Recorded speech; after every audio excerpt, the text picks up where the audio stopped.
युगां तो पहले, समय तो पहले, मनुखां तो पहले, सब कुछ तो पहले धुंध सी, और धुंध तो पहले शब्द सी, शब्द तो पहले प्रकाश सी। साचे ते पवना भया, पवने ते जल होए, जल ते त्रिभुवन साजया, घट घट जोत समोए। पर यह धमाका कदों होया, यह शब्द कदों होया, इस बारे गुरु नानक देव जी कहते हैं, थित वार ना जोगी जाने, रुत मार ना कोई, जाकर ट्रासिटी को साजे आपे जाने सोई। अंदाजे हो सकते ने लेकिन सही नहीं। संसार दे जन्म दा अंदाजा हो सकता है, सही नहीं। और इस सब कुछ दी परले कदों होवेगी, अंदाजा हो सकता है, सही नहीं। साडा जन्म कदों होया सी, कुछ सही नहीं। तुसी आखोगे जन्म तिथ साडी लिखी हुई है, असी जन्म दिन मनाते हाँ, गुरबाणी ने इसनूं जन्म मनिया ही नहीं। ये नहीं है जन्म। जिस दिन जीव माता दे उदर दे प्रवेश करता है, ओही जन्म है, ओही जन्म है। पहले पैरे रहन के वणजारिया मित्रा, हुक्म पाया गर्भास, तेरी जीवन यात्रा गर्भ तो आरंभ हुई। पर जीव ने किस दिन किस समय गर्भ दे प्रवेश किया, भावें साइंस चरम सीमा ते पहुंची हुई है, सही निश्चित समा कोई भी नहीं दस सकता। निश्चित है कि जन्म होया सी, कदों होया सी ईश्वर जाने। निश्चित है कि मरण होवेगा, कदों होवेगा ईश्वर जाने। निश्चित है, बाकी कुछ भी निश्चित नहीं। सफलता मिलेगी कि नहीं, प्रभुता मिलेगी कि नहीं, सिंहासन मिलेगा कि नहीं, वस्तुआं मिलणगियां कि नहीं मन चाहिया, कुछ निश्चित नहीं। पर निश्चित है कि मौत निश्चित है, लाजमी निश्चित है, पक्की है, होवेगी। पर कदों होवेगी कुछ पता नहीं। निश्चित है पर कुछ पता नहीं। जन्म होया सी निश्चित है, पर कदों होया सी कुछ पता नहीं। जब अपने जन्म बारे कुछ नहीं पता तो संसार बारे की खाक पता होवेगा। सब अंदाजे गलत ने। संसार नूं बनिया 4000 साल होए, बचकानियां गल्लां ने, अपने बारे ही कुछ नहीं पता। तो संसार बारे सही जानकारी की दी जा सकती। ये जो इस तरह की इस वक्त साड़ी होंद है, एक कदों आलमे वजूद दे चाई। महाराज कहते जब तू गर्भ दे प्रवेश किया, ये तेरी यात्रा आरंभ हो गई। इस जीवन दे उंज तू बहुत जी चुके हैं। जम जम मरे, मरे फिर जमे, बहुत सजाए पया दे सलमे। कई दफा जमे हैं, कई दफा मरे हैं, जमदा रहे हैं, मरदा रहे। ये तो लंबी यात्रा है, लंबी श्रृंखला है। पर यह जन्म कदों होया सी ईश्वर जाने। मैं फिर अर्ज करा, चरम सीमा ते पहुंची है साइंस। निश्चित समा दिन दसना औखा है। मौत ते होनी है, लाजमी होनी है। अनगहली अज्ञानी तो अज्ञानी मनुख भी समझदा है, लेकिन कदों होनी है कुछ भी नहीं पता, कुछ भी नहीं पता। परमात्मा की तरफों निश्चित है मौत। इस निश्चिता का सानू पता नहीं, इस वास्ते मनुख मौत तो निश्चिंत हो जाता है। शायद नहीं, शायद नहीं। ईश्वर की तरफों तो निश्चित है। पर चूंकि है, कदों है कुछ पता नहीं, मनुख को पता नहीं, इस करके निश्चिंत है।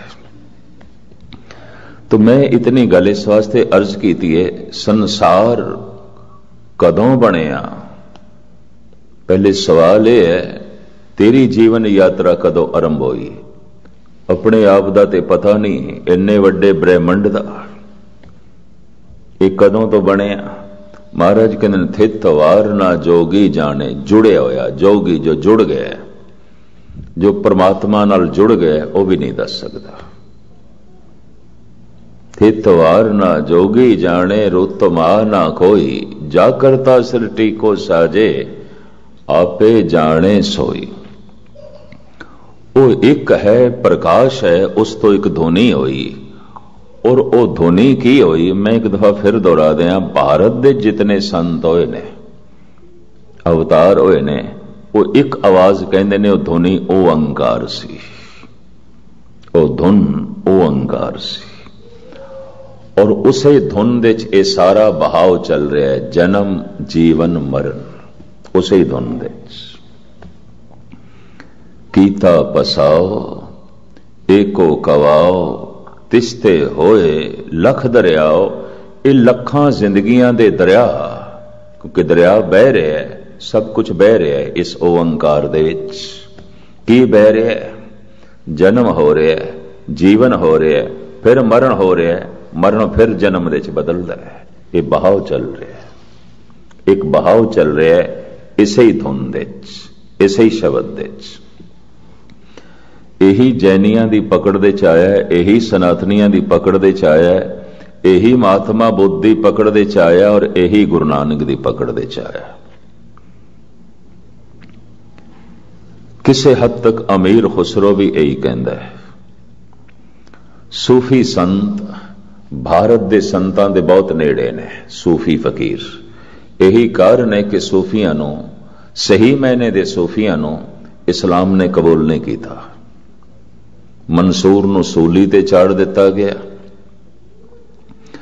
शमस तबरेज दी पुठी खल लाई गई मुल्तान दे च, सरमद नूं कतल किया गया दिल्ली दे लाल किले दे च, और साईं बुल्ला शाह जो इधर लाहौर दे नेड़े रहने वाला, यह भी सूफी सन सी, इन्हें कह दिता जे जाहर करा इसरार ताई, सारे भुल जावन तकरार ताई, फिर मारन बुले यार थाई, ते गुप्ती बात सुखींदी है। कहंदा मैं जानिया जो मैं कहना नहीं। क्यों? कहंदा मैं कहा तो मेरी हालत मंसूर जैसी, जे मैं कह देता तो मेरी हालत शमस तबरेज जैसी, जे मैं कह देता तो जो सरमद नाल होया मेरे नाल होएगा। दुनिया का हाजमा बड़ा कमजोर है, बहुत कमजोर है। हर एक ने अपना दायरा बना रखा है, उस दायरे च जी रहे, तेली दे बैल दी तरह, कोलू दे बैल दी तरह। कहंदा एक वाजिब शब्द शरत अदब दी है, हर हर विच सूरत रब दी है, जे जाहर करा इसरार ताई, जे मैं सारा ये राज खोल दिया कि कोई काफिर नहीं, कोई ईमानदार नहीं, सब खुदा ही खुदा है, जे मैं ये खोल दिया, जे जाहर करा इसरार ताई, सारे भुल जावन तकरार ताई, फिर मारन बुले यार थाई, इथे गुप्ती बात सुखींदी है। इथे गुप्त रहना ही चंगा है, फिर बुले यार दी खैर कोई नहीं, फिर ते मारनगे। जे मंसूर नूं नहीं छोड़िया गया, शमस तबरेज नूं नहीं छोड़िया गया, सरमद नूं नहीं छोड़िया गया, होर सैकड़े सूफी संत मार दिते गए, तो मैनू किसने छड़ना है? शमस तबरेज कहंदा सी, हर गे मन तारे गश्ता, हाजते जुन्नारे नेस्त, काफरे इश्कम मुसलमानी मारा दरकारे नेस्त। शमस तबरेज कहंदा ये जो श्वास चल रहे ने लड़ीवार, यही मैं जनेऊ पहने होया, होर किहड़े जनेऊ दी लोड़ है? हर गे मन तारे गश्ता, हाजते जुन्नारे नेस्त, काफरे इश्कम मुसलमानी मारा दरकारे नेस्त। और काफरा क्योंकि इश्क ने सब कुछ जो मेरे विच फिजूल सी कट के रख देता है, बस इश्क ही मेरी सुन्नत है, चल रहे श्वास ही मेरा जनेऊ ने, मैनू जनेऊ दी लोड़ नहीं, मैनू सुन्नत दी लोड़ नहीं। शमस तबरेज हर गे मन तारे गश्ता, हाजते जुनारे नेस्त, काफिरे इश्कम मुसलमानी मरा दरकारे नेस्त। तो कौन जीण देगा? मुल्तान दे नवाब ने इसकी पुठी खल लाई, इनू तलवा के मारिया। यही हालत सरमद दी हुई, यही हालत मंसूर दी हुई। मंसूर नूं ते बड़ी बेरहमी नाल मारिया गया। पता उसने की आख्या? अनल हक। ये उसने काहरा दे च आख्या, मिस्र दे च आख्या, किधरे हिंदुस्तान दे च कहंदा ते पूजिया जाना सी। ये भी मैं अर्ज कर दें, अनल हक, मैं हक हो गया, मैं सच बन गया।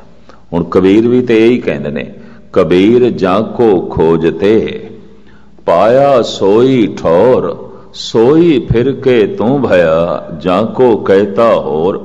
मैं जिसनों होर कहंदा सी राम कोई होर है, परमात्मा कोई होर है, ये ते कबीर तो ही निकलिया, ते गल ही कुछ होर। तो कबीर दा ये बोल बर्दाश्त कर लिया गया, क्योंकि भारत दे च आख्या इसने। इत्थे इस तरह की हवा सी, अहम ब्रह्मस्मि, ये हवा सी।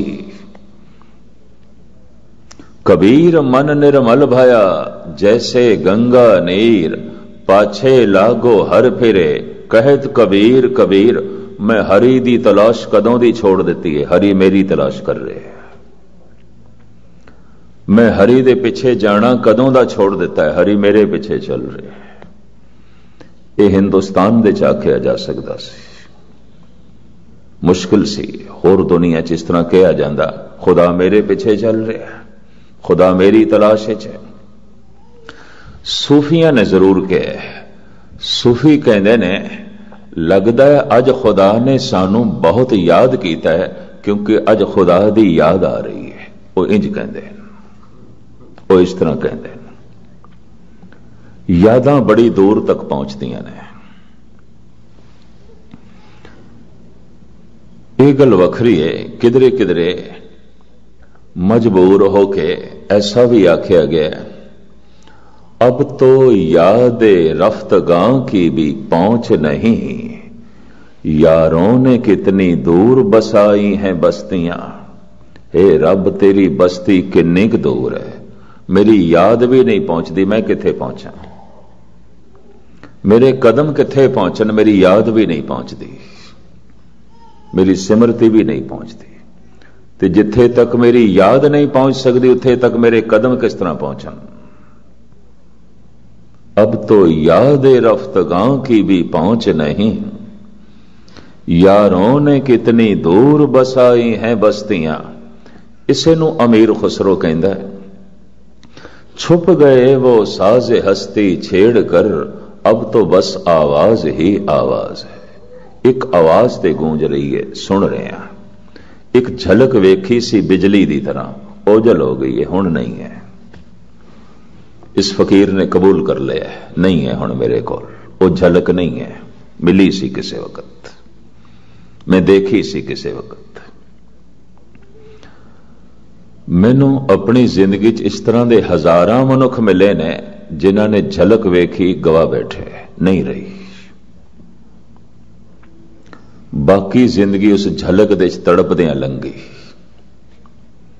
बाकी जीवन उस झलक दी याद दे बतीत होया, तड़पदियां बतीत होया।